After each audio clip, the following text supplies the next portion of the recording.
وعن ابي ذر قال انتهيت للنبي صلى الله عليه وسلم وهو جالس في ظل الكعبة فلما رآني قال هم الأخسرون ورب الكعبة فقلت فداك أبي وأمي من هم قال هم الأكثرون أموالا إلا من قال هكذا وهكذا وهكذا من بين يديه ومن خلفه وعن يمينه وعن شماله وقلیل ما هم متفق علیہ.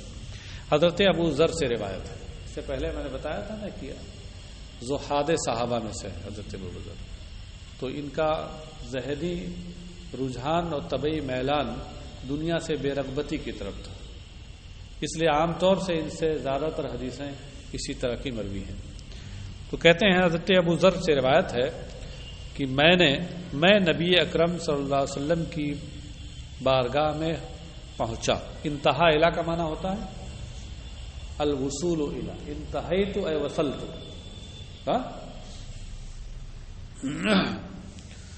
دروس البلاغہ میں آپ نے پڑھا ہوگا کہ البلاغۃ لغتاً هو الوصول والانتہا،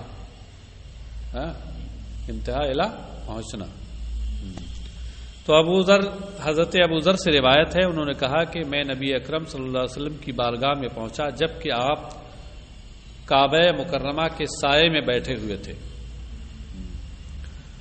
تو جب سرکار نے مجھے دیکھا تو فرمایا ہم الاخسرون رب الکعبہ، رب کعبہ کی قسم ہم الاخسرون، یقیناً وہ لوگ زیادہ گھاٹے والے ہیں، وہی زیادہ گھاٹے والے ہیں، وہی زیادہ خسارے والے ہیں. اخسر کا معنی زیادہ گھاٹے اور خسارے والا. فقلت تو میں نے عرض کیا فداک ابی و امی من ہم، میرے ماں باپ آپ پر قربان. حضور وہ کون ہے؟ آپ کریں یہ ہم ضمیر کا مرجع کون ہے کون یہ لوگ؟ قال هم الاکثرون اموالا، سرکار نے فرمایا وہ زیادہ مال والے ہیں، جو زیادہ مالدار ہیں یہی زیادہ گھاٹے والے ہیں. پھر استثناء فرمایا سرکار نے، کہا الا من قال ہاکذا وہاکذا وہاکذا وہاکذا. پھر سرکار نے فرمایا مگر سوائے اس کے جو یوں دے یوں دے یوں دے اور یوں دے. مال اللہ نے اسے دیا تو ہر طرف ضرورت مندوں کو دے، ہو آگے کی جانب سے بھی، دائیں کی جانب سے بھی، بائیں کی جانب سے بھی، پیچھے کی جانب سے بھی. من قال ہاکذا، قالا قول سے بنا ہے، اس کا اصل معنی تو کہنا ہوتا ہے، لیکن کبھی کبھی قالا فعلا کے معنی میں ہوتا ہے، یہاں اسی معنی میں. من قال ہاکذا یعنی من فعل ہاکذا، کبھی اشارہ کرنے کے معنی میں ہوتا ہے. جیسے کہ بعض جگہ آپ حدیث میں پڑھتے ہوں گے کہ قال النبی صلی اللہ علیہ وسلم باصبعہ، تو سرکار نے اپنی انگلی سے کہا یعنی اشارہ کیا. یہاں یہ فعلا کے معنی میں ہے. فرمایا سرکار نے کہ سوائے اس کے جو ایسے اور ایسے اور ایسے کرے، اپنے دائیں پیچھے، اپنے آگے پیچھے دائیں اور بائیں. اور فرمایا وہ قلیل ما ہوں، اور بہت تھوڑے ہیں وہ جو لوگ ایسے ہیں، ایسا کرنے والے لوگ بہت تھوڑے ہوں کہ اللہ نے انہیں مال دیا ہو تو اس مال کو اپنی راہ میں اور نیکی کے کاموں میں خرچ کرنے کا ویسے ہی جذبہ بھی دیا ہو. بہت کم ایسے ہیں. یعنی عام طور سے انسانی فطرت میں بخل ہے، سخاوت کم ہے مال کے تعلق سے. متفق علیہ، یہ حدیث متفق علیہ ہے. یہ قلیل ما ہم میں ہم یہ مبتدا مؤخر ہے اور قلیل یہ خبر مقدم ہے، اور ما یہاں زائد ہے. جو اس کی قلیل کی نکارت اور ابہام میں اور اضافہ کرتا ہے. جو حروف زائدہ ہوتے ہیں یہ بلا وجہ نہیں ہوتے. اگر بلا وجہ ہوں تو کسی فصیح اور بلیغ کلام میں ان کا استعمال ہی صحیح نہ ہو. جبکہ قرآن کریم جو فصاحت کے سب سے اعلیٰ درجے پر فائز ہے، حد اعجاز کو پہنچا ہوا، اور حدیث نبوی جو فصاحت و بلاغت میں اسی کے بعد درجہ رکھتا ہے، افصح العرب صلی اللہ علیہ وسلم کا کلام ہے، تو اس میں پھر یہ بیکار محض یہ چیزیں استعمال نہ ہوتی. اس لیے جو یہ کہا جاتا ہے کہ یہ حرف زائد ہے، زائد ہے، زائد کا مطلب بیکار نہیں ہے. زائد کا مطلب یہ ہے کہ اس کے گرا دینے سے اصل معنی مقصود میں خلل واقع نہیں ہوگا. یہ مطلب نہیں کہ اس کا لانا ہی بیکار ہے، اس کے لانے میں کچھ نہ کچھ فائدہ ہے، مگر یہ کہ اصل معنی مقصود میں اس کا دخل نہیں ہوتا. متفق علیہ، یہ حدیث متفق علیہ ہے. الفصل الثانی عن ابی ہریرہ قال قال رسول اللہ صلی اللہ علیہ وسلم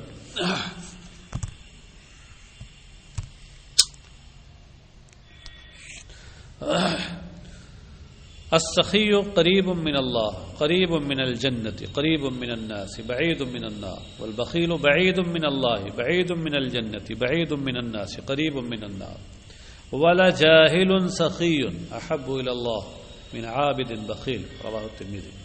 حضرت ابو ہریرہ رضی اللہ عنہ سے روایت انہوں نے کہا کہ اللہ کے رسول صلی اللہ علیہ وسلم نے ارشاد فرمایا کہ سخی یہ اللہ سے قریب ہے.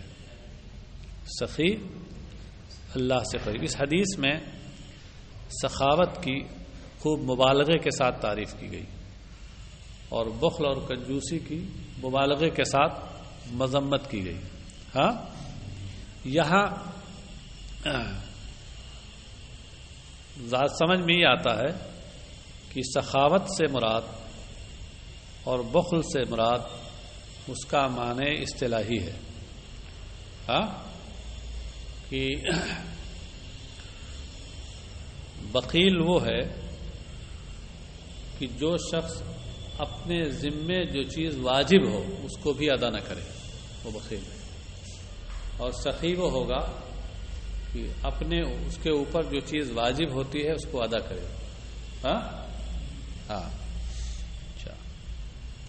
اور اسی وجہ سے اس حدیث شریف میں جس میں فرمایا گیا کہ بخیل من ذکرت عنده ولم يصلی علیہ، وہ شخص بخیل ہے جس کے سامنے میرا ذکر ہو اور وہ مجھ پر درود نہ پڑھے. اسی سے علماء نے فرمایا کہ درود پڑھنا سرکار کا نام نامی آنے پر واجب ہے، کیونکہ ان کا ذکر آیا، نام آیا اور درود نہیں پڑھا تو ایسے شخص کو حدیث میں بخیل کہا گیا. اور بخیل اسے کہتے ہیں جو ترک واجب کرے، جو چیز واجب ہے اس کو چھوڑے اور ترک کرے. تو کیا پتا چلا اس سے کہ سرکار کے نام آنے پر درود پڑھنا واجب تھا، اسی وجہ سے جس نے واجب ترک کیا تو اس کو بخیل کہا گیا. ہاں اچھا صاحب، تو یہاں ظاہر یہی ہے کہ سخی اور بخیل معنی اصطلاحی میں ہے. رسول اللہ صلی اللہ علیہ وسلم نے فرمایا کہ سخی اللہ سے قریب ہے. سخی کا مطلب کیا ہے کہ مال کا جو حق اس پر واجب ہے، زکات، اس کو ادا کرنے والا وہ اللہ سے قریب ہے، جنت سے قریب ہے، لوگوں سے قریب ہے، جہنم سے دور ہے. بات تو سب واضح ہے. اور بخیل یعنی زکات اور صدقات واجبہ ادا نہ کرنے والا، یہ اللہ سے دور، جنت سے دور، لوگوں سے دور اور جہنم کے قریب ہے. پھر فرمایا ولا جاہل سخی احب الی اللہ من عابد بخیل، کہ سخی جاہل یہ بخیل عابد سے کہیں اللہ کے نزدیک زیادہ محبوب ہے. کیا مطلب ہے کہ کوئی شخص جاہل ہو مگر سخی ہو، کہ اپنا حقوق واجبہ ادا کرتا ہو، تو وہ اللہ کے نزدیک اس عابد سے زیادہ پسندیدہ ہے کہ جو بخیل ہو، حقوق واجبہ ادا نہ کرتا ہے تو عابد مگر حقوق واجبہ ادا نہیں کر رہا. ہاں، تو اس سے کیا پتہ چلا؟ اس سے پتہ چلا کہ سخاوت اللہ کے نزدیک بڑی اہمیت رکھتی ہے. یہاں تک کہ بعض دفعہ کبھی کبھی ایسا ہوتا ہے کہ عبادت وہ کام نہیں کر پاتی جو سخاوت کرتی ہے. حالانکہ غور کیجیے کہ سخاوت کا جو یہاں معنی ہے وہ خود عبادت ہے. سخاوت کا سے مراد کیا ہے؟ حق واجب کو ادا کرنا، تو یہ خود بھی تو عبادت ہے، مگر بہرحال معاشرے میں اس کو سخاوت بھی کہا جاتا ہے. ہاں. رواہ الترمذی، امام ترمذی نے اسے روایت کیا.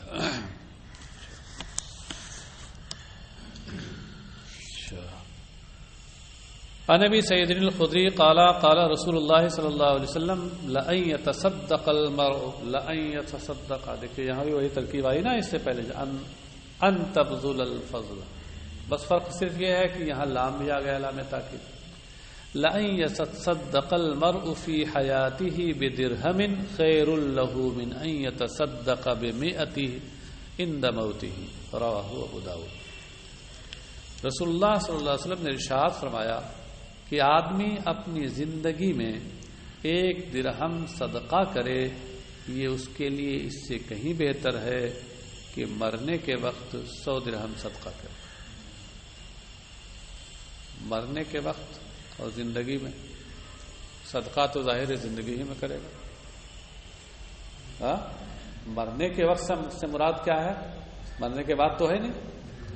تو مرنے کے وقت مطلب جب زندہ تھا، ابھی آخری وقت تھا، تبھی زندگی ہی تو ہے. اور یہاں اس سے پہلے فرما رہے ہیں کہ زندگی میں، تو اس کے مقابل میں جو یہاں حیات آیا ہے، اس سے مراد یہ ہے کہ جب وہ صحت مند ہو، تندرست ہو، ابھی آثار موت اس پر نہ ہو طاری، ایسے وقت میں وہ تھوڑا بھی صدقہ کرے تو قریب مرگ حالت میں زیادہ صدقہ کرنے سے بہتر ہے.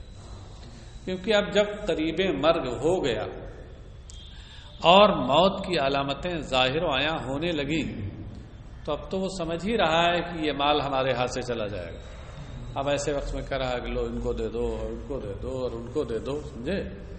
تو ٹھیک ہے یہ بھی صدقہ اور خیر اس میں بھی ہے، ایسا نہیں ہے، لیکن اتنی نہیں ہے جتنی صحت و تندرستی کی حالت میں تھی جب اسے یہ بظاہر یہ امید تھی کہ ابھی بہت دن جینا ہے اور بہت دن ہمیں مال سے فائدہ اٹھانا ہے، تو بڑی ضرورت ہے. وعن ابی الدرداء قال رسول اللہ صلی اللہ علیہ وسلم مثل الذي يتصدق عند موته او يعتق كالذي يهدي اذا شبع رواه احمد والنسائی والدارمی والترمذی وصححہ. حضرت ابو الدرداء سے روایت ہے، انہوں نے کہا کہ رسول اللہ صلی اللہ علیہ وسلم نے ارشاد فرمایا، اس شخص کی حالت اور مثال جو موت کے وقت صدقہ کرے یا کوئی غلام آزاد کرے، اس شخص کی طرح ہے کہ جو اس وقت ہدیہ اور تحفہ دے جب شکم سیر ہو چکا ہو. انسان خوب پیٹ بھر چکا ہو، اپنا شکم سیر ہو، اب جو بچا وہ کسی کو دے دے، تو ہے یہ بھی کار خیر، اس سے بھی سامنے والے کو خوشی ہوتی، لیکن یہ اتنا بڑا کار خیر نہیں جبکہ ابھی وہ بھوکا ہے، ابھی کھایا نہیں، اور اپنا مال اٹھا کے دے دے کسی کو. تو اس لیے فرمایا کہ مرنے کے وقت صدقہ کرنا ایسے ہی ہے. اور اسی سے پتہ چلا کہ تندرستی کے وقت میں جو صدقہ کیا جائے، صحت مندی کے وقت میں جو صدقہ کیا جائے وہ زیادہ بہتر ہے، جیسا کہ صراحتاً اس سے پہلے حدیث میں آیا. وعن ابی سعید قال رسول اللہ صلی اللہ علیہ وسلم خصلتان لا تجتمعان فی مومن البخل وسوء الخلق رواه الترمذی. حضرت ابو سعید خدری سے روایت ہے، انہوں نے کہا کہ رسول اللہ صلی اللہ علیہ وسلم نے ارشاد فرمایا کہ 2 خصلتیں ایسی ہیں جو کسی مومن میں یکجا نہیں ہوتی، جمع نہیں ہوتی. ایک تو کنجوسی اور دوسرے بدخلقی. نہیں ہوتی، لا تجتمعان یہ صیغہ نفی ہے، مگر کبھی کبھی نفی بول کر نہیں کا معنی بھی مراد ہوتا ہے بطور تاکید. اور اسی لیے علماء نے فرمایا کہ النفی آکد من النہی، کہ نفی یہ نہیں سے زیادہ تاکید والی ہے. کیونکہ نہیں میں تو یہ ہوتا ہے کہ مت کرو، اور نہیں میں کہ نہیں کیا، تو اس میں زیادہ تاکید اور پختگی ہوتی ہے نا.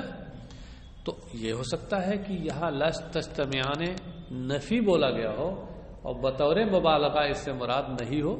مطلب یہ ہے کہ دو خصلتیں کسی مومن کے اندر جمع نہیں ہونی چاہیے. ہاں یہ مطلب ہے، جمع نہیں ہونی چاہیے. خبر دینا مقصود نہیں کہ جمع نہیں ہوتی. اگر یہ آپ تعویل کر رہے ہیں تو پھر کسی اور توجیہ کی ضرورت ہی نہیں. اور اگر آپ نفی کو اس کے معنی ظاہر پر رکھیں تو اس صورت میں پھر آپ کو دوسری توجیہ کرنی پڑے گی. مومن سے مراد مومن کامل ہوگا، ہاں، جس کی طرف اشارہ کیا ہے مرقات کے حوالے سے. ہاں مطلب ہے کہ دو خصلتیں ایسی ہیں جو کسی مومن کامل میں جمع نہیں ہوتی. ایک تو کنجوسی اور دوسرے بد اخلاقی. ہاں کسی میں اگر جمع ہو جائے تو سمجھ لو کمال ایمان نہیں ہو سکتا. تو یہاں کنجوسی بخل سے مراد کیا ہے؟ وہی جس سے پہلے معنی اصطلاحی بتایا گیا ہے کہ واجب فی الذمہ کو ترک کرنا. اور سول خلق بد اخلاقی، اس سے مراد کیا ہے؟ بد اخلاقی سے مراد یہ ہے کہ یعنی جو اخلاق شریعت ہیں، اخلاق اسلامی ہیں، ان کو نہ برتنا اور ان میں خلل ڈالنا. ہاں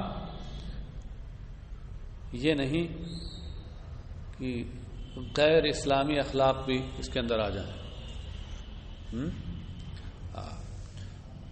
اچھا ایک چیز یہ ہے کہ بخل اور یہ دونوں جمع نہیں ہوتی. اس کا ایک معنی یہ بھی ہو، ایک تعویل یہ بھی کی گئی ہے کہ لا تجتمعان کو نفی کے معنی ظاہر پر رکھا جائے اور مومن کو بھی عام رکھا جائے، کامل کی قید سے مقید نہ کیا جائے. یہ کہا جائے کہ بخل اور سوء خلق سے مراد یہاں یہ جو لا تجتمعان ہے اس سے مراد یہ ہے کہ لا تجتمعان علی الدوام والاستمرار. ہاں کہ دائمی طور پر اور تسلسل کے ساتھ یہ دونوں وصف کسی مومن میں جمع نہیں ہوتے. ہاں کبھی کبھار آ گئے، عارضی طور پر آ کے ختم ہو گئے، یہ ہو سکتے ہیں. تو اس طرح سے اس میں تین تعویلیں ہوئی ہے. یہ بہت مختصر حدیث ہے کہ تین تعویلیں اس میں ہو سکتی ہیں. پہلی کیا کہ لا تجتمعان نفی کو بطور مبالغہ نہیں پہ محمول کیا جائے. دوسری تعویل یہ ہے کہ مومن سے مراد مومن کامل لیا جائے. تیسری صورت یہ ہے کہ لا تجتمعان کو نفی ہی کے معنی میں رکھا جائے اور مومن کو اس کے عام صورت میں رکھا جائے، کامل و غیر کامل دونوں کو شامل ہو. اور یہاں لا تجتمعان سے مراد ہے اجتماع علی سبیل الاستمرار والمداومہ. ہاں یہ تین صورت ہے. رواہ الترمذی. عن ابی بکر الصدیق قال قال رسول اللہ صلی اللہ علیہ وسلم لا يدخل الجنة خب ولا بخیل ولا منان. رواہ الترمذی. حضرت ابو بکر صدیق رضی اللہ عنہ سے روایت، انہوں نے کہا کہ رسول اللہ صلی اللہ علیہ وسلم نے ارشاد فرمایا کہ جنت میں نہ جائے گا خب دونوں صحیح ہے، خے کے زبر اور زیر دونوں. ہاں دھوکے باز، فریب دہی کرنے والا، فریبی شخص. ولا بخیل اور نہ بخیل یعنی ترک واجب کرنے والا. ولا منان اور نہ احسان جتانے والا. دے کر اور احسان جو جتاتا ہے، کہ دے کر کے احسان جتانا گویا اپنے کیے دھرے کو سب بیکار کر دینا ہے. قرآن کریم میں فرمایا گیا لا تبطلوا صدقاتکم بالمن والاذى، کہ احسان جتا کر اور سائل کو تکلیف دے کر کے اپنے صدقات کو برباد نہ کرو. ہاں تو فرمایا گیا کہ جنت میں نہ جائے گا. کیا مطلب ہے جنت میں نہیں جائے گا؟ اے دخولاً اولیہ نیچے لکھا ہے، یعنی اول اوہلا میں جنت میں نہ جائے گا. سمجھے؟ دخول اولی جنت میں نہیں ہوگا، کہ دخول اولی کے لیے تو کمال ایمان ضروری ہے اور ایسا شخص کامل ایمان نہیں ہوگا تو دخول اولی جنت میں نہیں ہوگا. اب یا تو اپنے گناہوں کی سزا پانے کے بعد پھر جنت میں جائے گا، یا یہ کہ سرکار کی شفاعت ہو جائے، کسی اور بندے صالح کی شفاعت ہو جائے، اس سے جنت میں چلا جائے. ہاں ایک قید اور لگانی چاہیے، لا يدخل الجنت اے بدون فضل اللہ خب ولا بخیل ولا منہ، اللہ کے فضل کے بغیر، اللہ کا فضل ہو جائے تو اس سب کے باوجود دخول اولی اس کا ہو سکتا ہے، اس کا فضل ہو جاتا ہے تب تو پھر کیا ہے، اس کے ہاں پھر کچھ دیکھا ہی نہیں جاتا.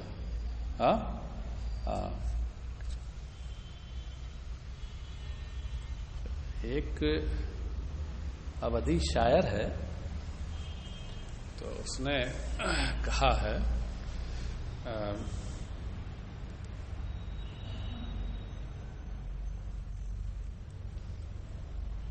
یاد نہیں آ رہا، چلیے بعد میں بتائیں گے.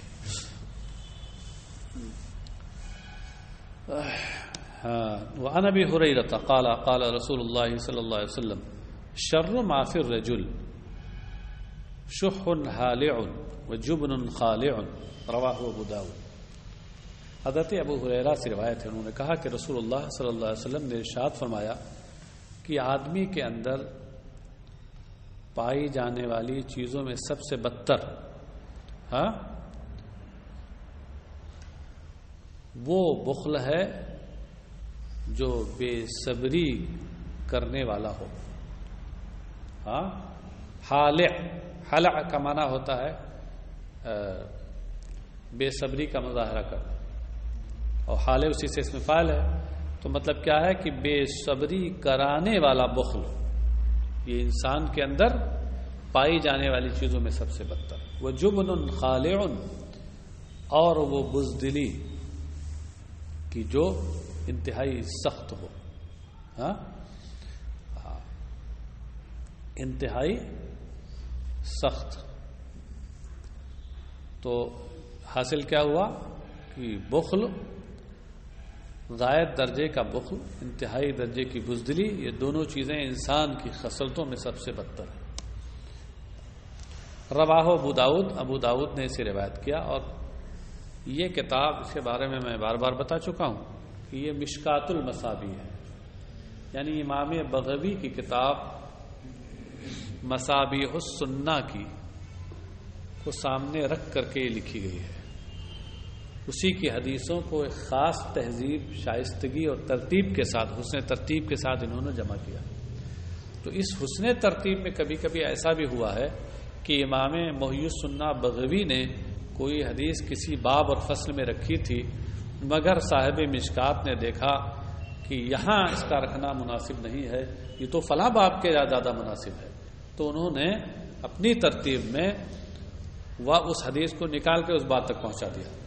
دیکھیے یہاں امام محی السنہ بغوی نے حضرت ابو ہریرہ کی حدیث لا یجتمع الشح والایمان اس کو یہاں ذکر کیا تھا اس باب میں، لیکن صاحب مشکات نے دیکھا کہ وہ کتاب الجہاد کے زیادہ مناسب ہے، اس لیے لے جا کے انہوں نے کتاب الجہاد میں اس کو ذکر کیا. کہتے ہیں وَسَنَذْكُرُ حَدِيثَ أَبِي هُرَيْرَةَ لَا يَجْتَمِعُ الشُّحَّ وَالْإِيمَانُ فِي كِتَابِ الْجِهَادِ انشاء اللہ تعالی، کہ ان قریب ہم حضرت ابو ہریرہ والی حدیث لا يجتمع الشح والایمان اس کو انشاءاللہ کتاب الجہاد میں ذکر کریں گے.